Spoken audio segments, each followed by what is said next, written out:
Last video में हमने extruder screw बिल्कुल स्क्रैच से बनाया था, जिसके लिए मुझे एक ग्राइंडिंग सेटअप बनाना पड़ा जो मोस्टली 3D प्रिंटिंग की मदद से बना। अब हम बैरल असम्बली प्रिपेयर करने वाले हैं ताकि हम असल में प्लास्टिक एक्सट्रूड कर सकें। स्क्रू और बैरल के अलावा हमें कुछ और चीज़ें भी चाहिए। एक गियर मोटर जिसकी मैक्सिमम RPM 30 हो, जो हमारी मैक्सिमम प्रोडक्शन के लिए काफ़ी होंगे। इसके साथ कंट्रोलर हो ताकि हम RPM एडजस्ट कर सकें। एक शाफ्ट कपलर जो मोटर को स्क्रू से कनेक्ट करे और एक heater with temperature controller and SSR। जब ये सब कुछ रेडी हो जाएगा तो हम एक स्ट्रक्चर बनाएंगे जो इन सब पार्ट्स को आपस में जोड़े। मैं कोशिश करता हूँ कि ज़्यादा से ज़्यादा एक ही वीडियो में कवर कर दूँ, लेकिन क्योंकि ये मेरा पहला यूट्यूब प्रोजेक्ट है और अपने मेन प्रोजेक्ट्स की वजह से ज़्यादा टाइम नहीं निकाल पाता। अगर आप मुझे सपोर्ट करना चाहते हैं तो सब्सक्राइब ज़रूर करें, ये रियली हेल्पफुल होगा, क्योंकि फिर मैं इस प्रोजेक्ट को ज़्यादा टाइम देने की कोशिश करूँगा। हमारा बैरल है, मैंने ये अपने लोकल मशीनिस्ट से बनवाया है। चले मैं आपको इसके हर फीचर के बारे में जल्दी से बताता हूँ कि ये कैसे काम करता है। बैक एंड से शुरू करते हैं। यहाँ एक स्लॉट है जो थ्रस्ट बेयरिंग के लिए है, फिर बैक प्लेट के लिए थ्रेड्स हैं और दूसरी तरफ नोजल होल्डर के लिए थ्रेड्स हैं। मैंने स्क्रू की फीड सेक्शन के अराउंड एक स्लॉट भी मिल किया है ताकि प्लास्टिक पैलेट्स यहाँ से फीड किए जा सकें। बैक प्लेट में भी सेम पिच के थ्रेड्स हैं, पर इंटरनली एक छोटा सा पॉकेट जो बेयरिंग को अपनी जगह पर अलाइन करेगा और एक होल जहां से स्क्रू शाफ्ट गुजरेगी। मैंने इसकी दो साइड्स को फ्लैट सरफेस किया है ताकि स्क्रू को टाइट करना आसान हो। बेयरिंग के लिए मैं 51-101 थ्रस्ट बेयरिंग यूज़ कर रहा हूँ। इसकी लोड कैपेसिटी इस एप्लीकेशन के लिए काफ़ी है और इसका बोर तकरीबन 12 मिलीमीटर का है। फिर नोजल होल्डर है जो बैरल के एक्सट्रूडिंग एंड पर थ्रेड होता है। ये भी बैक प्लेट की तरह है, थ्रेड्स और एक मैचिंग कवर। इसमें नोजल के अलावा एक थ्रेडेड होल है। वैसे नोज़ल एक M12 बोल्ट से बनाई जा सकती है। मैंने नोज़ल को इस होल्डर से सेपरेट इसलिए रखा है ताकि फ्यूचर में मैं सिर्फ नोज़ल चेंज कर सकूं। अब हम इसकी असेंबली करते हैं। सबसे पहले थ्रस्ट बेयरिंग अपने स्लॉट में जाएगा, फिर मैंने बैक प्लेट स्क्रू कर दी। ये प्लेट बेयरिंग को अपनी जगह पर अलाइन रखती है, पर इसे फ्रीली रोटेट होने देगी। ये एक 3 पीस बेयरिंग है, इसलिए दोनों साइड्स पर स्लॉट्स चाहिए ताकि सब कुछ अलाइन रहे और रोटेशन के लिए क्लियरेंस भी मिले। उसके बाद मैं स्क्रू को फ्रंट से बैरल में इंस्टॉल करूंगा। ये इंस्टॉलेशन स्टेप इंटेंशनल है। स्क्रू को फ्रंट से इंस्टॉल करने का मतलब है कि बाद में क्लीनिंग या मटेरियल चेंज के लिए मैं सारी बैक असेंबली खोलने की बजाय इजीली आगे से निकाल सकता हूं। आपको सिर्फ फ्रंट नोज़ल अनस्क्रू करनी है और ये स्क्रू बाहर आ जाएगा।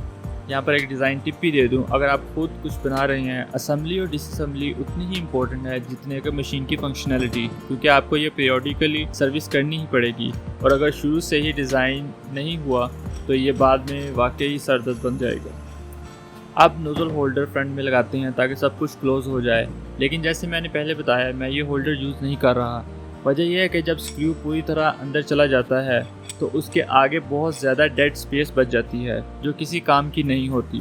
मेरे पास दो ऑप्शन थे, बैरल को छोटा काट कर दोबारा थ्रेड्स करूं, जो काफ़ी काम था, या फिर इस होल्डर को बिल्कुल ही हटा दूं और नोज़ल को सीधा बैरल के इंटरनल थ्रेड्स में स्क्रू कर दूं। मैंने दूसरा ऑप्शन चूज़ किया। एक बड़ा बोल्ट लिया, उसमें 2 मिलीमीटर का होल ड्रिल किया और उसे सीधा बैरल के अंदर स्क्रू कर दिया। इससे बैरल की डेड स्पेस भी फिल हो जाएगी और एक कंपोनेंट भी कम हो जाएगा। अगर ये प्रोडक्शन रन होता तो सिर्फ ये एक चेंज टाइम और कॉस्ट में काफ़ी ज़्यादा डिफरेंस डाल देती। जिन लोगों का मैन्युफैक्चरिंग बैकग्राउंड है वो समझ जाएंगे कि मैं ये क्यों कह रहा हूँ। एवरी ग्राम ऑफ मटेरियल और a feature adds cost to the final product. एक अच्छे प्रोडक्ट डिज़ाइन में मटेरियल और मैन्युफैक्चरिंग को बैलेंस करना होता है, लेकिन प्रोडक्ट की फंक्शनैलिटी में कॉम्प्रोमाइज़ नहीं किया जा सकता। मोटर के लिए मैंने एक 3 फेज़ 200 वाट गियर मोटर ली है जो 60 हर्ट्ज़ पर 60 RPM देती है। एक्सट्रूजन के लिए हमें लो RPM पे ज़्यादा टॉर्क चाहिए। मैं इसे एक यूज्ड VFD से कंट्रोल करूँगा। ये मुझे सिंगल फेज़ होम सप्लाई से 3 फेज़ मोटर को कंट्रोल करने देगी। मोटर 200 वाट के लिए रेटेड है और VFD 400 वाट तक हैंडल कर सकती है, तो थोड़ा एक्स्ट्रा रूम भी मिल जाता है। आगे चलकर मैं एक प्रॉपर कंट्रोल बॉक्स बनाऊंगा जिसमें डायरेक्शन स्विच, स्पीड के लिए पोटेंशियोमीटर और एक इमरजेंसी स्टॉप बटन होगा। तो हमें स्पीड कंट्रोल के लिए एक पोटेंशियोमीटर चाहिए और एक 2 वे स्विच जो ऑन ऑफ और डायरेक्शन कंट्रोल दोनों का काम करेगा। मैंने एक क्विक टेस्ट रन के लिए वायरिंग कर ली। इंटरनेट से कुछ वायरिंग डायग्राम्स मिली और जिससे मैंने ये VFD ली उससे भी कंफर्म कर लिया सेफ्टी के लिए। ऑर्डर कुछ इस तरह से है, पहले पोटेंशियोमीटर, फिर 2 वे स्विच, फिर मोटर, फिर 220 वोल्ट सप्लाई को कनेक्ट कर दिया। प्लग किया, स्विच ऑन किया, लेकिन पहले ये कंफर्म किया कि स्पीड बिल्कुल मिनिमम पर हो। फिर स्लोली स्पीड बढ़ाई और मोटर चलना शुरू हो गई। एक चीज़ क्लियर कर दूं, VFD के डिस्प्ले पर जो नंबर शो हो रहे हैं वो असल में मोटर की RPM नहीं, वो फ्रीक्वेंसी होती है जो 0 से 60 हर्ट्ज़ तक जाती है। क्योंकि हमारी मोटर फुल स्पीड पर 60 RPM रेटेड है, इसलिए ये फ्रीक्वेंसी के साथ एग्जैक्टली मैच कर रही है। तो 60 हर्ट्ज़ का मतलब 60 RPM, 30 हर्ट्ज़ का मतलब 30 RPM एंड सो ऑन। ये काफ़ी कन्वीनियंट है, मतलब हमें RPM के लिए अलग से टैकोमीटर की भी ज़रूरत नहीं है। मेरी कैलकुलेशंस के मुताबिक इस स्क्रू साइज़ के साथ मैक्सिमम आउटपुट के लिए हमें तकरीबन 22 टू 30 RPM चाहिए होंगे।